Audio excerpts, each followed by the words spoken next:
Proportionality समानुपात, proportionality समानुपात, समानुपात। समानुपात बच्चों मैं आपको पढ़ा चुका हूं कि समानुपात क्या होता है। मैं एक बार आपको फिर से रिवाइज करवा देता हूं कि भाई दो रेशियो है आपके सामने, ए रेशियो बी और सी रेशियो डी, ये दो रेशियो है मेरे प्यारे भाई, ठीक है ना।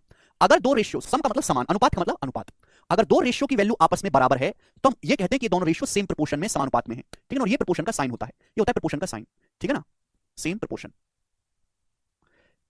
तो कहीं भी मेरे दोस्तों अगर आपको ऐसा लिखा हुआ दिखाई दे ये वाला साइन, तो आप समझ जाओगे कि जो पहले रेशियो की वैल्यू है, जो पहले रेशियो की वैल्यू है बच्चों, वही बाद के रेशियो की वैल्यू है। जो ए से बी का रेशियो वही सी से डी का रेशियो है। चार संख्याएं समानुपात में कहीं जाएंगी अगर पहले दो रेशियो की वैल्यू बराबर है, बाद की पहली दो संख्याओं का रेशियो अगर बाद की दो संख्याओं का रेशियो के बराबर है, तो चारों संख्याएं समानुपात में कहीं जाती हैं, सेम प्रोपोर्शन में, ठीक है। ये कंसेप्ट है। मैं यहां से ऐसे क्रॉस मल्टीप्लाई करूंगा तो बच्चों क्या आएगा, ए गुणा डी बराबर आएगा बी गुणा सी के, बी गुणा सी। इसका मतलब ये भी हुआ कि अगर चार संख्याएं समानुपात में सेम प्रोपोर्शन में है, जो पहली दो संख्याओं का रेशियो है वही बाद की दो संख्याओं का रेशियो है बच्चों, अगर ऐसा है तो फर्स्ट नंबर और फोर्थ नंबर की गुणा करने पर जो आएगा वही सेकंड और थर्ड नंबर की गुणा करने पर भी आएगा। पहले और चौथे नंबर की गुणा बराबर होती है दूसरे और तीसरे नंबर की गुणा के। समझ में आया आप? हाँ जी, इसका मतलब इक्वल ही है प्रताप भाई, बिल्कुल सही। आगे चलते हैं नेक्स्ट कंसेप्ट की तरफ स्टूडेंट, बहुत प्यार से समझेगा। आपने अक्सर देखा होगा पेपर में सवाल आते हैं फोर्थ प्रोपोर्शन निकालने के लिए, थर्ड प्रोपोर्शन निकालने के लिए, मीन प्रोपोर्शनल निकालने के लिए सवाल आते हैं। अभी आपने यूट्यूब पे भी पढ़ा होगा, हमने अपनी इस किताब में भी दिया हुआ है जो हमारी मैथ्स कंसेप्ट की किताब है, ठीक है भाई। Fourth proportional, third proportional, mean proportional. और टीचर क्या करते हैं, केवल फॉर्मूला रटवा दिया बच्चों को और वो रट के चला गया। हालांकि उससे सवाल हो जाते हैं, लेकिन मैं आपको फॉर्मूला भी समझाऊंगा और मैं आपको परिभाषा भी समझाऊंगा, दोनों ही चीजें समझाऊंगा। कभी कभी परिभाषा पे भी सवाल आ जाते हैं, चलेगा। सब लोग अपनी कॉपी में हेडिंग डालेंगे फोर्थ प्रोपोर्शनल, सब लोग अपनी कॉपी में हेडिंग डालेंगे फोर्थ प्रोपोर्शनल, फोर्थ प्रोपोर्शनल। सब लोग अपनी कॉपी में हेडिंग डालेंगे concept number 1 fourth proportional. Hindi में इसको लिखेंगे चतुर्थ समानुपाती, चतुर्थ समानुपाती, चतुर्थ समानुपाती, ठीक है प्यारे बच्चों। चलेगा।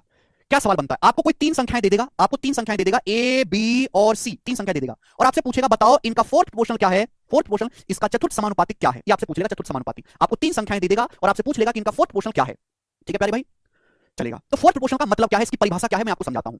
माना, माना x इज द, माना x, इफ लिखते if x is the, if if x is the fourth proportional of, if x is the fourth proportional of, if x is the fourth proportional of a comma b and c, then यदि तीन संख्याएं ABC हैं उनका fourth proportional x है, तब x का मतलब है एक ऐसी संख्या का पता लगाइए, x का मतलब एक ऐसी संख्या का पता लगाना है जो a से b के रेशियो को, a से b के रेशियो को समानुपात में बना दे, किसके समानुपात में, c के रेशियो को x के साथ।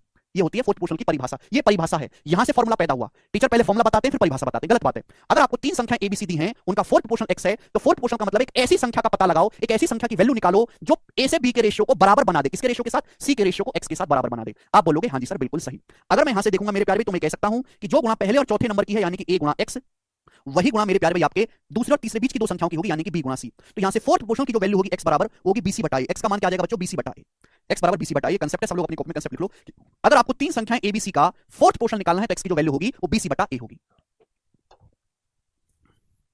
x बराबर bc बटा a। आप बोलोगे हाँ जी सर, सभी को कंसेप्ट समझ में आ गया। तो अगर तीन संख्याएं abc हैं बच्चों तो उनका फोर्थ प्रोपोर्शनल जो होगा x बराबर वो bc अपॉन a होगा। यहां तक की बात एकदम क्लियर है, हर बच्चा इस बात को समझ पा रहा है। आगे चलते हैं नेक्स्ट कंसेप्ट की तरफ सभी लोग।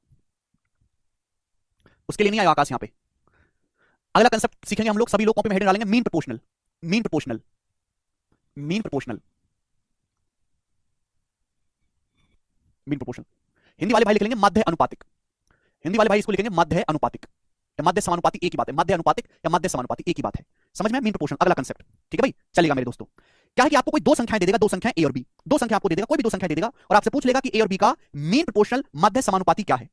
तो मीन प्रोपोर्शनल क्या मतलब होता है मीन प्रोपोर्शनल का, तो प्यारे बच्चों मैं मान लेता हूं यदि ए और बी का मीन प्रोपोर्शनल एक्स है, if x is the mean proportional of a and b, if x is the mean proportional of a and b, of a and b then Hindi वाले भाई लिखेंगे यदि ए और b का मध्य समानुपाती B है, यदि ए और बी का मध्य समानुपाती एक्स है, यदि ए और बी का मध्य समानुपाती एक्स है तो एक्स का मतलब एक ऐसी संख्या का पता लगाना है, एक ऐसी संख्या का जन्म करके बताओ मुझे ए और बी के बीच में जो ए से एक्स के रेशियो को, ए से एक्स के रेशियो को मेरे प्यारे भाई सेम प्रोपोर्शन में बना दे, समानुपात में बना दे, किसके साथ, एक्स के रेशियो को बी के साथ। तो एक्स एक ऐसी संख्या होगी, एक ऐसी संख्या का जन्म आपको करना है, एक ऐसी संख्या जनरेट करनी है दो संख्या ए और बी के बीच में जो ए से एक्स के रेशियो को बराबर क्रिएट करे एक्स के रेशियो को बी के साथ। अगर ऐसा हुआ तो हम एक्स को बोलते हैं ए और बी का मीन प्रोपोर्शनल। ये परिभाषा इंसान ने अपनी मर्जी से बनाई है, ठीक है जी। आप बोलोगे हाँ जी सर, इसका मतलब प्यारे स्टूडेंट कि अगर आपके सामने दो संख्या ए और बी हैं, उनका मीन प्रोपोर्शनल अगर एक्स है तो एक्स एक ऐसी संख्या का पता लगाना है जो ए के रेशियो को एक्स के साथ बराबर कर दे, किसके, एक्स के रेशियो को बी के साथ, ठीक है जी। चलो बच्चों अगर ऐसा है तो आप जानते हैं कि जो गुणा पहले और चौथे नंबर की होगी वही गुणा बीच के दोनों नंबर की भी होगी है। इसका मतलब मेरे प्यारे भाई यहां से क्या होगा भाई, एक्स गुणा एक्स हो जाएगा जी एक्स स्क्वायर बराबर मेरे दोस्तों हो जाएगा a गुणा b। तो अगर मैं अंडर रूट लूंगा मेरे प्यारे, तो x की वैल्यू आ जाएगी अंडर रूट ab। यानी कि दो संख्याएं अगर a और b हैं तो उनका मीन प्रोपोर्शनल जो होता है बच्चों रूट ab होता है। अगर दो संख्याएं a और b हैं तो उनका जो मीन प्रोपोर्शनल होगा वो अंडर रूट ab होगा, रूट ab। समझ में आया? अगर दो संख्या a और b हैं तो उनका मीन प्रोपोर्शनल रूट ab होगा। आगे चलते हैं तीसरे कंसेप्ट की तरफ, थर्ड। थर्ड और आखिरी कंसेप्ट सब लोग अपनी कॉपी में हेडिंग डालेंगे, थर्ड प्रोपोर्शनल। थर्ड प्रोपोर्शनल हमने YouTube पे भी कंसेप्ट किंग सीरीज में सारे कंसेप्ट एक्सप्लेन किए हैं, कंसेप्ट किंग सीरीज में। Third proportional. आयुष कह रहे हैं एक्स दो बार क्यों लिया बेटा? आयुष ये तो उस बड़े बूढ़े से पूछो जिसने परिभाषा दी। ये परिभाषा पहले से फिक्स है, इंसान की मर्जी से बनाई गई है, इनके पीछे कोई लॉजिक नहीं है। जैसे तुम्हारा नाम आयुष लिखा गया, बस आयुष है, मां बाप को पसंद आया कर दिया, वैसे ही ये है दोस्त। लिखने दो सब पिछला, लिखो यार जल्दी जल्दी, टीपा करो, इतना टाइम तोड़ना है। बिल्कुल सफिशिएंट अंकित। चलो ओके, थर्ड प्रोपोर्शनल हिंदी वाले भाई लिखेंगे तृतीय समानुपाती। हिंदी वाले भाई क्या लिखेंगे? तृतीय समानुपाती। तृतीय समानुपाती आप बोलोगे हाँ जी सर बहुत बढ़िया। तो बच्चों क्या है सवाल, क्या है कंसेप्ट? आपको कोई दो संख्याएं दे देगा ए और बी, कोई दो ही देगा, चार नहीं देगा, तीन नहीं देगा, दो ही देगा, और आपसे पूछेगा ए और बी का थर्ड प्रोपोर्शनल बताओ। तो थर्ड प्रोपोर्शनल का मतलब क्या है? क्या मतलब है थर्ड प्रोपोर्शनल का? तो मैं मानता हूं कि ए और बी का थर्ड प्रोपोर्शनल एक्स है। यदि if x is the third proportional of a and b, यदि ए और बी का तृतीय समानुपाती एक्स है, if x is the third proportional of a and b, यदि ए और बी का थर्ड प्रोपोर्शनल तृतीय समानुपाती एक्स है, देन यदि ए और बी का थर्ड प्रोपोर्शनल एक्स है, देन तो एक्स का मतलब एक ऐसी संख्या का जन्म करो, एक ऐसी संख्या बताओ मेरे प्यारे भाई जो ए से बी के रेशियो को सेम प्रोपोर्शन में बना दे। किसके रेशियो के साथ? बी के रेशियो को एक्स के साथ। तो अगर ऐसा हुआ तो इसी एक्स को थर्ड प्रोपोर्शनल कहा जाएगा, ए और बी का। ये परिभाषा है, ठीक है ना? ये परिभाषा इंसान की अपनी मर्जी से बनाई गई है, हमारा इस पे कोई वश नहीं है। तो थर्ड प्रोपोर्शनल का मतलब है, ए और बी के थर्ड प्रोपोर्शनल का मतलब है एक ऐसी संख्या बताइए मेरे दोस्तों जो ए के रेशियो को बी के साथ बराबर बना दे, सेम प्रोपोर्शन बना दे, बी के रेशियो को एक्स के साथ। आप बोलोगे हाँ जी सर बिल्कुल सही।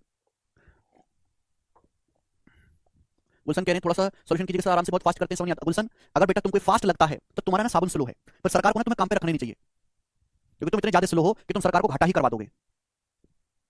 सर थर्ड और फोर्थ प्रोपोर्शनल सेम नहीं बेटा, थर्ड प्रोपोर्शनल दो संख्याओं का निकाला जाता है, फोर्थ प्रोपोर्शनल तीन संख्याओं के साथ निकाला जाता है। आप कंसेप्ट की महिमा ही नहीं समझते हैं। दो संख्या आपको दी जाएंगी, दो संख्याएं ए और बी हैं, अगर उनका थर्ड प्रोपोर्शनल एक्स है तो एक ऐसी संख्या का पता लगाइए जो ए के रेशियो को बी के साथ सेम प्रोपोर्शन में बनाए, बी के रेशियो को एक्स के साथ। आप बोलोगे हाँ जी सर। भाई इससे स्लो कहां ही जाऊं? फिर आपने एक काम करो, एक टीचर ऐसा पकड़ो जो बिल्कुल मरने कगार पे हो, 90-95 साल का, जिसकी आवाज ना निकलती हो, जो लिखता भी ऐसे हो, ए रेशियो बी, ठीक है ना? ऐसा आप पकड़ लो। मैं तो नहीं भाई ऐसा। अगर ऐसा है मेरे प्यारे भाई तो पहले और चौथे नंबर की जो गुणा है ए गुणा एक्स, वो बराबर होगी मेरे दोस्तों बाद के दोनों बीच के दोनों नंबर की गुणा, बी गुणा बी। यानी कि मेरे प्यारे भाई यहां से एक्स का मान क्या आ गया बच्चों? ए गुणा एक्स किसके बराबर आ गया? बी गुणा बी। यहां से एक्स की वैल्यू क्या आ गई? ये बी गुणा बी, बी स्क्वायर बटा ए। तो ये कंसेप्ट बन गया। तो अगर आपके पास दो संख्या ए और बी हैं, जो पहली संख्या बोली गई वो ए, बाद में बोली गई बी, आगे पीछे मत कर देना। अगर दो संख्या ए और बी हैं तो उनका थर्ड प्रोपोर्शनल होगा बी स्क्वायर अपॉन ए। अगर दो संख्या ए और बी हैं तो उनका थर्ड प्रोपोर्शनल होगा बी स्क्वायर अपॉन ए। समझ में आया? बी स्क्वायर अपॉन ए। बताओ, एक कंसेप्ट को 5-5 मिनट में समझा रहे हैं फिर भी इनको फास्ट लगता है। एक्स बराबर बी स्क्वायर अपॉन ए, समझ में आया बात? हर चीज आपके सामने लिखी हुई है, परिभाषा लिखी हुई है, फॉर्मूला लिखा हुआ है, बॉक्स में बंद है, ठीक है? 6th क्लास में भी है, बिल्कुल सही भाई। तो सबसे पहले मैंने आपको समझाया समानुपात क्या होते हैं, फिर फोर्थ प्रोपोर्शनल, फिर मैंने आपको की तीन संख्या आपको दी जाएंगी ए बी, उनका फोर्थ प्रोपोर्शनल होगा बी सी अपॉन ए। दो संख्याओं का mean proportional root a b, दो ही संख्या दी जाएंगी, उनका थर्ड प्रोपोर्शनल आपको निकालना है तो बी स्क्वायर अपॉन ए। ठीक है जी, चलेगा, आगे चलते हैं। अब हम इसी पे बेस सवाल करेंगे। सवाल बहुत इजी बनते हैं, इस पे हद से ज्यादा इजी सवाल, मैं पूरे रेशियो में इससे ज्यादा इजी कुछ हो ही नहीं सकता। करके बताइएगा बच्चों सवाल का क्या आंसर है। सवाल नंबर 49 प्री का सवाल है 2022 का। बोला एक प्रोपोर्शन में फर्स्ट, सेकंड और फोर्थ टर्म्स 51, 68 और 108 है। तो आपसे पूछा थर्ड टर्म क्या होगा, तीसरा पद क्या होगा।